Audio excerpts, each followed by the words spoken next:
ஏழை தாய்க்கு பிறந்தவன்.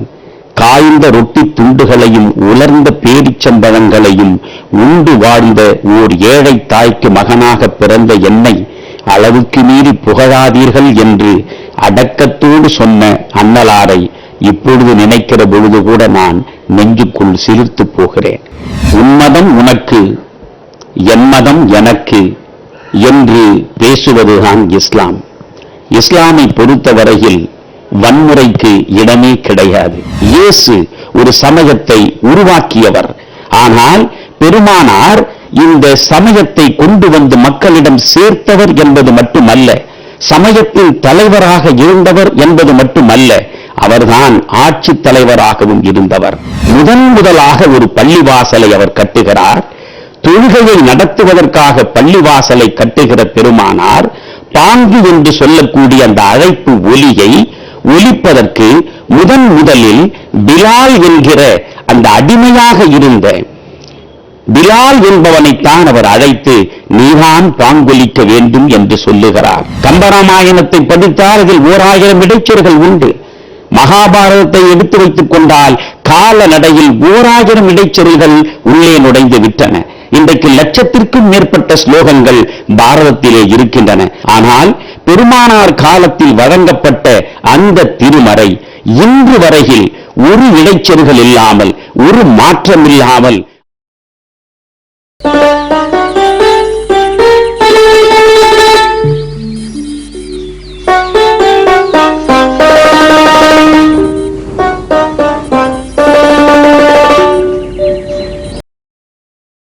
ஓர் இந்துவாக இருந்தபடியே பெருமானாரின் வாழ்க்கையை பலமுறை நான் நேசித்து வாசித்தவன்.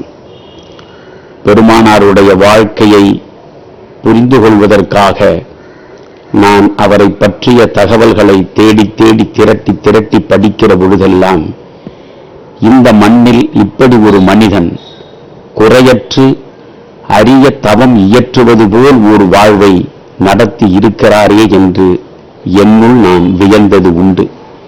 பொதுவாகவே சாதாரண மானுடனுக்கு உரிய சகலவிதமான பலவீனங்களோடும் ஒரு மனிதன் பிறந்து வளர்ந்து கால நடையில் கொஞ்சம் கொஞ்சமாக தன்னுடைய பலவீனங்களை துறந்து தான் அடிப்படையில் இருந்த அழுக்குகள் அனைத்தையும் அகற்றிவிட்டு உன்னதம் நோக்கி நடக்கக்கூடியவனாகத்தான் இருப்பான்.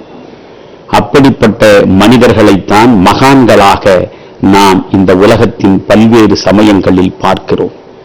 ஆனால் நபிகளாரை பொறுத்தவரையில் பிறப்பு தொட்டு இந்த மண்ணிலிருந்து அவர் விடைபெறுகின்ற கடைசி நொடி வரையில் அப்பழுக்கற்ற ஓர் ஒழுக்கம் சார்ந்த, நேர்மை மிக்க, எளிமை சார்ந்த, அறம் தழுவிய வாழ்வை அவர் வாழ்ந்திருக்கிறார் என்பதுதான் அவரிடம் நான் கண்டு வியக்கக்கூடிய ஒன்று. பொதுவாகவே இறை தூதர்கள் என்று யார் வழங்கப்பட்டாலும் மண்ணில் தேவனாக அல்லது தேவனின் பிரதிநிதியாக வந்தவர்கள் என்று சொல்லிக் கொண்டாலும் அவர்கள் 1000 அற்புதங்களை அரங்கேற்றியதாகத்தான் பொதுவாகவே நாம் அறிந்து வைத்திருக்கிறோம்.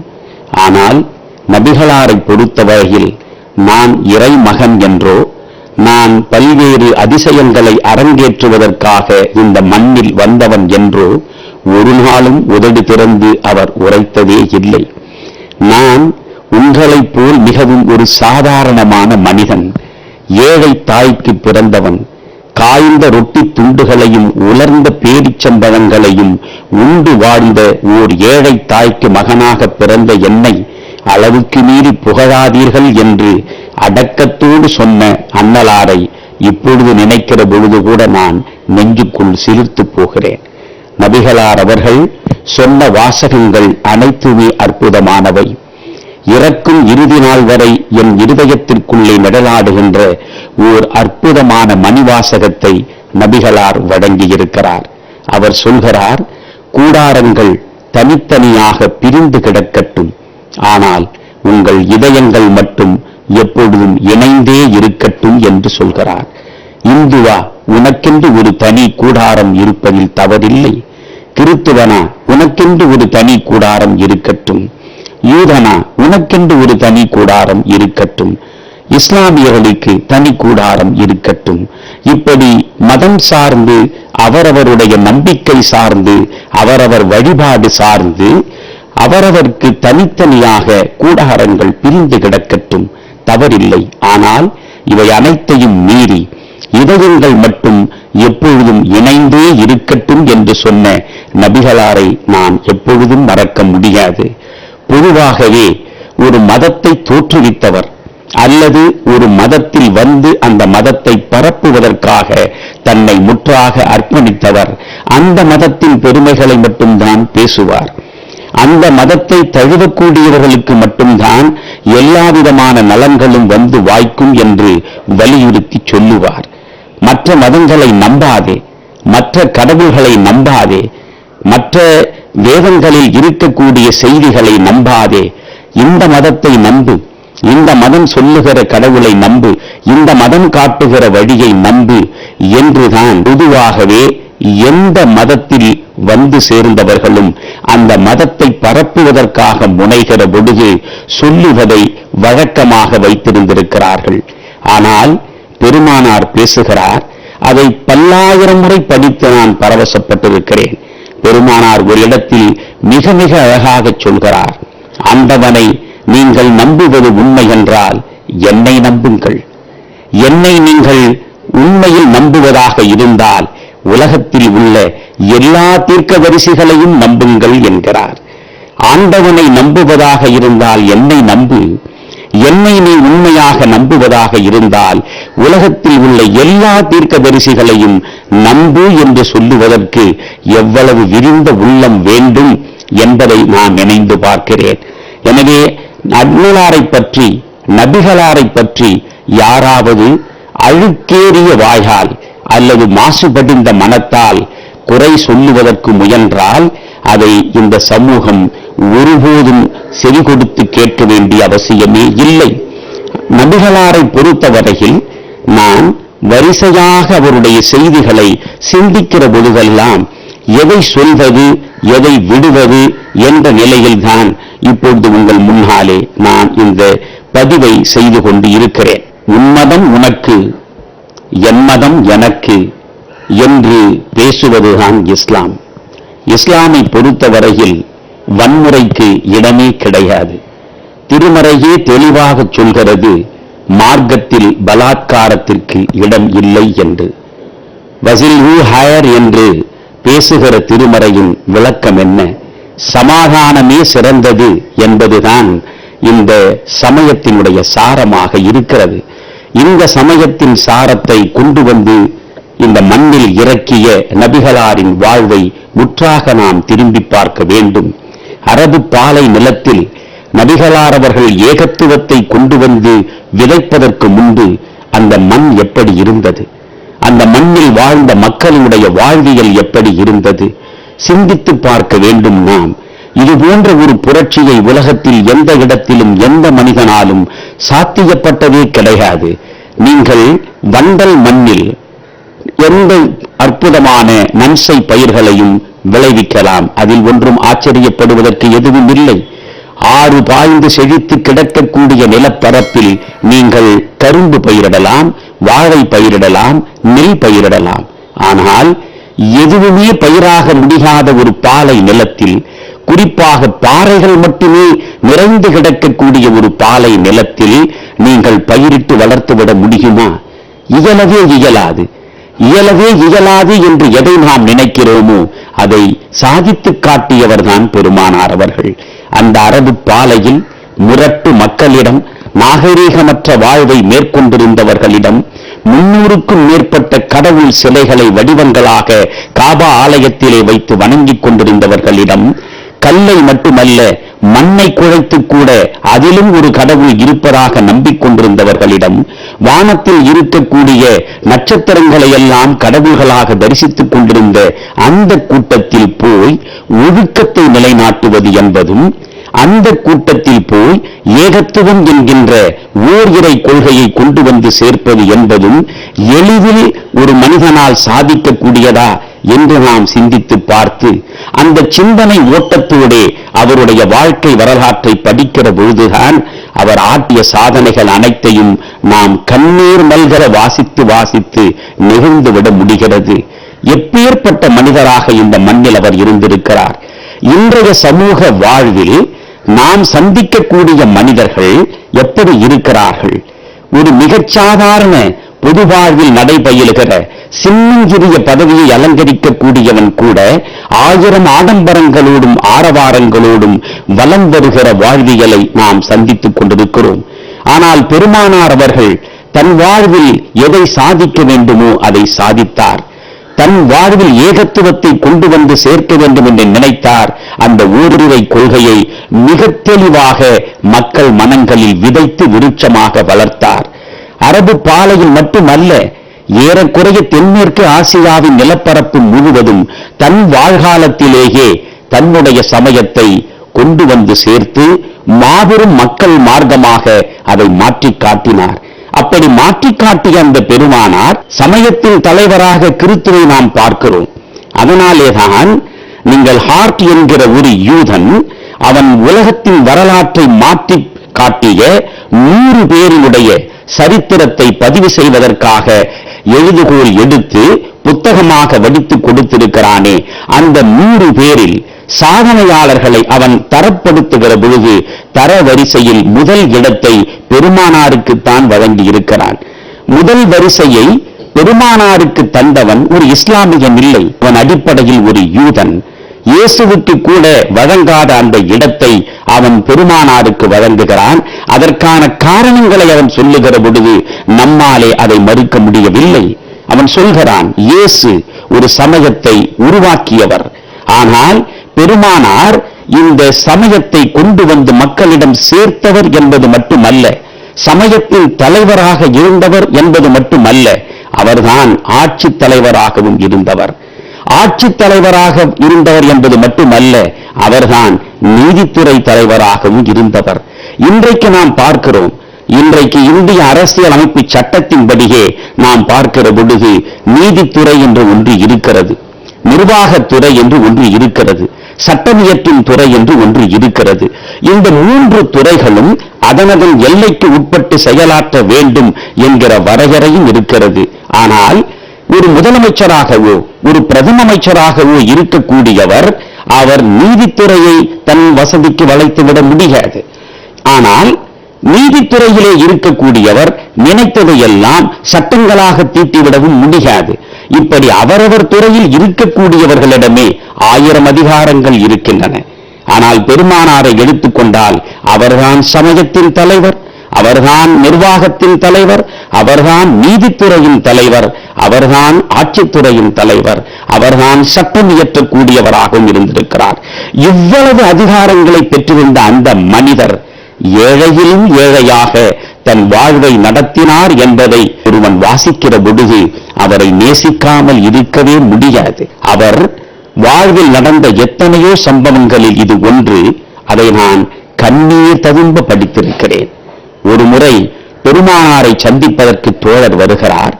தோழர் வருகிற பொழுது பெருமானார் கயிற்றுக்கட்டிலில் படுத்திருக்கிறார். கயிற்றுக்கட்டிலில் படுத்திருக்கிற அந்த மனிதர் மேலாடை கூட இல்லாமல் தன்னுடைய முதுகு அந்த கயிறில் அழுந்துகிறார் போல் படுத்திருக்கிறார். அவருடைய தலையணையாக வைத்திருப்பது ஈச்ச மட்டைகளை அடுக்கி வைத்திருக்கக்கூடிய ஒரு உரை. ஈச்ச மட்டைகளை அடுக்கி வைத்திருக்கிற ஒரு உரையில் தலை வைத்து தன்னுடைய மேலாடை இல்லாத முதுகு அந்த கயிற்று கட்டிலின் கயிறில் அழுந்துகிறார் போல் படுத்து கிடக்கிறார். நண்பர் வந்தார். வந்தவரோடு பேசுவதற்கு எழுந்து அமர்ந்தார். அவருடைய முதுகு முழுவதும் வரி வரிவாய் அந்த கட்டிலினுடைய கயிற்றினுடைய சின்னங்கள் அடையாளமிட்டிருக்கின்றன. அதை பார்த்து தோழர் கண்ணீர் விடுகிறார். அண்ணலே, நீங்கள் ஆட்சிக்கு தலைவர், நீங்கள் சமயத்தின் தலைவர், நீங்கள் நிர்வாகத்தின் தலைவர், சகலவிதமான அதிகாரங்களையும் செலுத்தக்கூடியவராக இருக்கக்கூடிய நீங்கள் இவ்வளவு ஏழ்மையோடு இவ்வளவு எளிமையாக இப்படி இருந்துதான் தீர வேண்டுமா என்று கேட்கிற பொழுது அண்ணலார் சொல்கிறார், இறைவனிடம் எப்பொழுதுமே ஏழைக்கும் எளியவனுக்கும் தான் முதலில் இடம் கிடைக்கும் என்கிறார். ஏழையாக இருப்பதிலும் எளிமையாக இருப்பதிலும் தான் இறைவனுடைய கருணையை பெற முடியும் என்று உலகத்திற்கு வாய் திறந்து வேதாந்தம் வழங்கிவிட்டு போனவர் இல்லை. தன் வாழ்வை அதற்காகவே நடத்தி காட்டிய மாபெரும் மனிதராகிய பெருமானாரை நான் சிந்தித்து பார்க்கிறேன். ஏழ்மையை தழுவி வாழ்வது என்பது ஒன்று, எளிமை சார்ந்து வாழ்வின் இறுதிக்கணம் வரை இருப்பது என்பது ஒன்று, சமத்துவம் சார்ந்த சமூகத்தை படைப்பதற்காகவே செயலாற்றியது என்பது ஒன்று. இந்த சமயத்தை பார்க்கிற வரையில் நான் சமத்துவத்தை தான் பார்க்கிறேன். இங்கே உயர்ந்தவன் தாழ்ந்தவன் என்று பிறப்பின் அடிப்படையிலோ, ஏழை பணக்காரன் என்று பொருளின் அடிப்படையிலோ, அதிகாரத்தில் உள்ளவன் அதிகாரத்தில் இல்லாதவன் என்று பதவியின் அடிப்படையிலோ பேதப்படுத்தி பார்ப்பதற்கான வாய்ப்பே இல்லாத ஒரு சமயம் இந்த மக்களிடம் வந்து சேருவதற்கு, உலகம் முழுவதும் உள்ள மக்களிடம் போய் இது பரவி கிடப்பதற்கு அடிப்படையை அமைத்துக் கொடுத்த அந்த பெருமானார் மதீனாவுக்குள்ளே சென்று முதலாக ஒரு பள்ளிவாசலை அவர் கட்டுகிறார். தொழுகையை நடத்துவதற்காக பள்ளிவாசலை கட்டுகிற பெருமானார் பாங்கு என்று சொல்லக்கூடிய அந்த அழைப்பு ஒலியை ஒலிப்பதற்கு முதலில் பிலால் என்கிற அந்த அடிமையாக இருந்த பிலால் என்பவனைத்தான் அவர் அழைத்து நீதான் பாங்கொலிக்க வேண்டும் என்று சொல்லுகிறார். அதே போன்று மெதினாவிலே இருந்து படை நடத்தி வந்து மெக்காவை அவர் கைப்பற்றி தன் ஆதிக்கத்தின் கீழ் கொண்டு வந்த பிறகு காபா ஆலயத்தின் உச்சியிலே நின்று இந்த இறைவன் தான் அல்லாஹு அக்பர் என்று, இறைவனே பெரியவன் என்ற நாமத்தை, என்ற லட்சிய வேத கோஷத்தை வழங்குவதற்கு முதலில் இந்த அடிமையாக இருந்த பிலாலைத்தான் அவர் அழைத்து அந்த பணியை மேற்கொள்ள செய்கிறார். அங்கே அடிமை என்ற ஒருவன் கிடையாது, ஆள்பவன் என்ற ஒருவனும் கிடையாது. எனவே ஆள்பவன் அடிமை என்கிற பேதமற்று, ஏழை பணக்காரன் என்கிற பிணக்கு அற்று, சாதி என்கிற மிக மலினமான ஒரு நோய் அற்று இருக்கக்கூடிய அற்புதமான ஒரு சமத்துவம் சார்ந்த சமதர்மம் தழுவிய உயர்ந்த வாழ்வியல் நெறிகளை இந்த மண்ணில் விதைப்பதற்காக வந்து வாய்த்ததுதான் இஸ்லாம். அந்த இஸ்லாமின் திருமறையை இப்பொழுதும் நாம் வாசிக்கிறோம். அது பெருமானார் வாய் வழியாக இறைவன் அருளியது என்று நாம் பார்க்கிறோம். பெருமானார் மூலமாக இறைவன் அருளி இருக்கிறான். அந்த திருமறையை இன்றைக்கு ஏறக்குறைய நீங்கள் எவ்வளவு முயன்று பார்த்தாலும் பல நூறு ஆண்டுகளுக்கு மேல் புழக்கத்தில் இருக்கக்கூடிய அதில் எந்த இடைச்செருகலும் இல்லை. கம்பராமாயணத்தை படித்தால் அதில் 1000 இடைச்செருகள் உண்டு. மகாபாரதத்தை எடுத்து வைத்துக் கொண்டால் கால நடையில் 1000 இடைச்செருகள் உள்ளே நுழைந்து விட்டன. இன்றைக்கு 1,00,000க்கும் மேற்பட்ட ஸ்லோகங்கள் பாரதத்திலே இருக்கின்றன. ஒரு படைப்பு பல நூறு ஆண்டுகள் இருக்கிற பொழுது தன்னை அறியாமலேயே அது பல்விதமான இடைச்செருகல்களை தனக்குள்ளே ஏற்றுக்கொள்ளும். ஆனால் பெருமானார் காலத்தில் வழங்கப்பட்ட அந்த திருமறை இன்று வரையில் ஒரு இடைச்செருகல் இல்லாமல், ஒரு மாற்றம் இல்லாமல் அற்புதமாக கருத்துக்களை சுமந்து கொண்டு நிற்கிறதே, அந்த திருமறை பெருமானார் வாய் வழியாக வந்து இறங்கியது. அப்படி இறைவன் யாரை தேர்ந்தெடுத்தான் என்று பார்க்க வேண்டும். இறைவன் ஒரு அறிஞர்களின் பேரறிஞனாக திகழக்கூடியவர்தான் பெருமானார். எனவே இந்த பெருமானார் கற்றறிந்த மனிதர், இவர் மூலம் நம்முடைய கருத்துக்களை இறக்கி வைப்போம் என்று நினைக்கவில்லை. இஸ்லாம் மார்க்கத்தின்படி பார்க்கிற பொழுது வியந்து போகிறோம். யார் பெருமானார்? அவர் உம்மி, எழுத படிக்க தெரியாதவர். எழுத படிக்க தெரியாதவராக இருந்த, உண்மையாக இருந்த அந்த பெருமானாருடைய உதடுகளின் வழியாகத்தான் இந்த திருமறையை இறைவன் இறக்கி வைத்திருக்கிறான் என்று பார்க்கிற பொழுது இன்றும் நாம் நினைந்து பார்க்க வேண்டும். நீ கற்கக்கூடிய கல்வி உன்னை உயர்த்தாது, நீ பெற்றிருக்கக்கூடிய பதவி உன்னை உயர்த்தாது, நீ குவித்து வைத்திருக்கக்கூடிய பணம் உன்னை உயர்த்தாது. எது உன்னை உயர்த்தும்? உன் வாழ்க்கை நெறி, உன் வாழ்வியல் முறை. அணுவளவும் பிசகாமல் ஏற்று நடக்கிறானோ அவன்தான் இறைவனுடைய அருளுக்கு பாத்திரமானவன் என்பதை உணர்த்துவதற்காகத்தான் அந்த இறைவன் எல்லாரிடமிருந்தும் அவன் தனித்து நபிகளாரை பிரித்து எடுத்து நபிகளார் மூலமாக இந்த மறையை வழங்கி இருக்கிறான் என்பதை நாம் பார்க்கிற பொழுது, அந்த நபிகளார் தன்னிடம் இருந்த தனித்தகுதியாக எதை நினைத்தார்? ஒரு இடத்தில் கூட தன்னை அவர் பாராட்டிக் கொண்டதில்லை. அடுத்தவர் தன்னை புகழ்வதை அவர் விரும்பியதில்லை. நீங்கள் பள்ளிவாசலில் தொழுவதற்கு முன்பு ஒலி செய்வது என்பது அவர்களுக்கு இடையே இருக்கின்ற ஒரு அற்புதமான வழக்கம். தன்னை தூய்மைப்படுத்திக் கொண்டு பள்ளிவாசலில் போய் அவர்கள் தொழுகை நடத்துவார்கள். அது தண்ணீரை எடுத்து அவர்கள் தன்னை தூய்மைப்படுத்திக் கொள்வதை ஒலி என்று சொல்கிறார்கள். பெருமானாரோடு அவருடைய சீடர்களும் சேர்ந்து ஒலி செய்கிறார்கள். பெருமானார் ஒலி செய்கிற பொழுது அவருடைய உடம்பிலே இருந்து சிதறக்கூடிய அந்த நீர் துளிகளை அவருடைய சீடர்கள் கையிலே ஏந்தி அதை பருக துடிக்கிறார்கள். அதை பெருமானார் பார்த்து வியக்கிறார். என்ன செய்கிறீர்கள் என்று கேட்கிறார். பெருமானே, உங்களை நாங்கள் வியக்கிறோம். உங்கள் உடம்பிலிருந்து சிதறிய இந்த நீர்த்துளிகளை நாங்கள் ஏந்துவதன் மூலமாக பெருமை கொள்கிறோம் என்று சொல்கிறார்கள். அப்பொழுது பெருமானார் சொல்கிறார், நண்பர்களே, தயவு செய்து இது போன்ற நடவடிக்கைகளில் ஈடுபட்டு என்னை மகிழ்வித்துவிட முடியும் என்று நினைக்காதீர்கள். என்னை பெருமைப்படுத்துவதற்கு முனைவதை விட்டுவிடுங்கள். என் மூலமாக இறக்கி வைக்கப்பட்ட திருமறையில் வழங்கப்பட்ட வார்த்தைகள் என்னவோ, கருத்துக்கள் என்னவோ, வாழ்வியல் என்னவோ அதை முறையாக பின்பற்றுங்கள். அதுதான் எனக்கு மகிழ்ச்சியை தரக்கூடியது என்று சொன்ன அந்த பெருமானாரை சிந்திக்கிறேன். சொல்லிக்கொண்டே போகலாம். நிறைவாக ஒன்று சொல்ல விரும்புகிறேன். இஸ்லாம் கொஞ்சமும் சகிப்புத்தன்மை அற்ற ஒரு சமயம் என்பது போல் ஒரு தோற்றம் இன்றைக்கு திட்டமிட்டு மேலை நாடுகளின் ஊடகங்களாலே உருவாக்கப்படுகிறது. இஸ்லாம் என்றாலே அமைதி, இஸ்லாம் என்றாலே சாந்தம், இஸ்லாம் என்றாலே அன்பு, இஸ்லாம் என்றாலே சமர்ப்பணம், சரணாகதி, இறைவனிடம் தன்னை முற்றாக ஒப்புவித்து விடுவது, இதுதான் இஸ்லாம். அந்த இஸ்லாம் எப்பொழுதுமே பிற மதங்களை சார்ந்தவர்களை வெறுத்து பழகியதில்லை. பெருமானார் வாழ்வில் சொல்கிறேன், பெருமானார் மெதினாவில் பள்ளிவாசலில் பகற்பொழுதில் அமர்ந்திருக்கிறார். வேறு யாரும் இல்லை, கிறித்துவர், ஒரு கிறித்துவ பாதிரியார். ஒரு கிறித்துவ பாதிரியார் இஸ்லாமியராக இருக்கக்கூடிய பெருமானார் வழிபடுகின்ற பள்ளிவாசலில் அவரோடு அமர்ந்து பேசிக் கொண்டிருக்கிறார். அப்படி பேசிக் கொண்டிருக்கிற பொழுது கிறித்துவ பாதிரியாருக்கு தொழ வேண்டிய நேரம் வந்துவிட்டது நினைவில் எழுகிறது. உடனே பெருமானாரிடம் நான் விடைபெற்றுக் கொள்கிறேன் என்று சொல்கிறார். பெருமானார் சொல்கிறார், வெயில் கொளுத்துகிறதே, இந்த நேரத்தில் இப்பொழுது நீங்கள் விரைந்து செல்ல வேண்டிய அவசியம் என்ன என்று. ஒன்றுமில்லை, தொழ வேண்டிய நேரம் வந்துவிட்டது. எனவே என்னுடைய தேவாலயத்திற்கு சென்று தொழுவதற்காக நான் புறப்படுகிறேன் என்றார்.